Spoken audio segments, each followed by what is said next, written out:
தமிழகத்துல election fever சூடு பிடிக்க ஆரம்பிச்சிருச்சு. எப்பவும் போல ஏடிஎம்கேவும் டிஎம்கேவும் தான் பிரதான கட்சிகள்.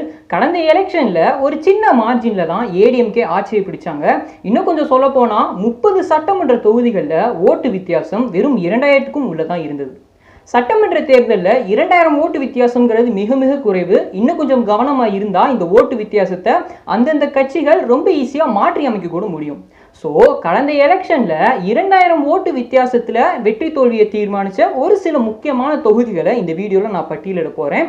ஆல்சோ இந்த லிஸ்ட்டில் ஒரு சில முக்கியமான வேட்பாளர்களும் இருக்கிறாங்க, அவங்களையும் நான் நோட் பண்ணுறேன். ஸோ கண்டிப்பாக இன்ஃபர்மேட்டிவான வீடியோவாக இருக்குங்க, ஸ்கிப் பண்ணாமல் பாருங்கள். வெல்கம் டு த சேனல் சிபிரோஸ். வீடியோக்குள்ளே போகிறதுக்கு முன்னாடி சிபிரோஸ் சேனலை சப்ஸ்கிரைப் பண்ணி பெல் ஐக்கானை ப்ரெஸ் பண்ணியிருக்கீங்களான்றதை ஒரே ஒரு முறை மட்டும் செக் பண்ணிக்கோங்க.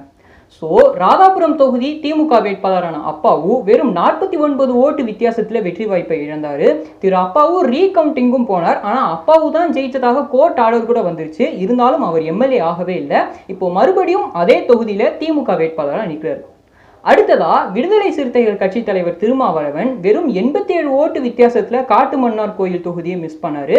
அதுக்கப்புறமா பார்லிமெண்ட் எலெக்ஷன்ல திமுக கூட்டணியில கலந்துக்கிட்டு இப்ப எம்பியாகவும் இருக்கிறாரு. அடுத்ததா கோவில்பட்டி தொகுதி. இந்த தொகுதியில அமைச்சர் கடம்பூர் ராஜு வெறும் 428 ஓட்டு வித்தியாசத்துல ஜெயிச்சு அமைச்சராகவும் ஆயிட்டாரு. ஆனா இந்த முறை கோவில்பட்டி தொகுதியில டிடிவி தினகரனும் நாமினேட் ஆகியிருக்கிறதுனால கடம்பூர் ராஜுக்கு டஃபா தான் இருக்க போகுது. அடுத்து அமைச்சர் விஜயபாஸ்கர் வெறும் 441 ஓட்டு வித்தியாசத்துல கரூர் தொகுதியை வின் பண்ணாரு. கடைசி வரைக்கும் இழுபறியா இருந்து லாஸ்ட் மினிட்ல தாங்க வின் பண்ணாரு. நெக்ஸ்ட் டாக்டர் கிருஷ்ணசாமி, இவர் 493 ஓட்டு வித்தியாசத்தில் ஒட்டப்பிடாரம் தொகுதியை இழந்தார்.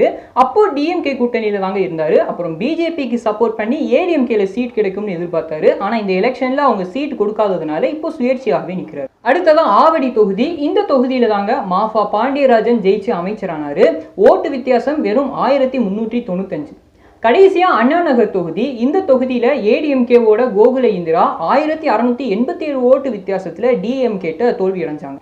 ஸோ இதுதாங்க நான் சொல்ல நினைச்ச லிஸ்ட்டு. அண்ட் இன்னொரு முக்கியமான விஷயம் என்னன்னா, கடந்த எலெக்ஷன்ல ஜெயலலிதா அம்மாவும் கலைஞர் கருணாநிதியும் உயிரோடு இருந்தாங்க. ஆனால் இப்போ அவங்க 2 பேருமே இல்லாமல் தேர்தலை முதன்முறையாக சந்திக்கிறாங்க.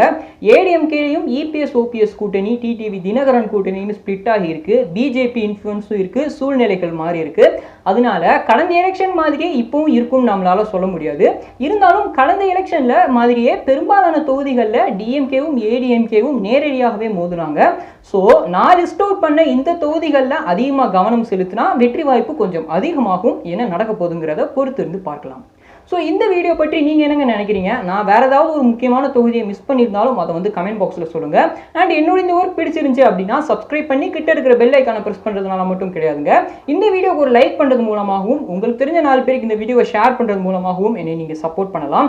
அண்ட் மேலும் கமெண்ட் பாக்ஸை தாண்டி யூடியூப் இல்லாமல் வேறு ஒரு சில சோஷியல் மீடியா லிங்க்ஸ்மே டிஸ்கிரிப்ஷனில் கமெண்ட் பாக்ஸ்லையும் கொடுக்கப்பட்டிருக்கும்.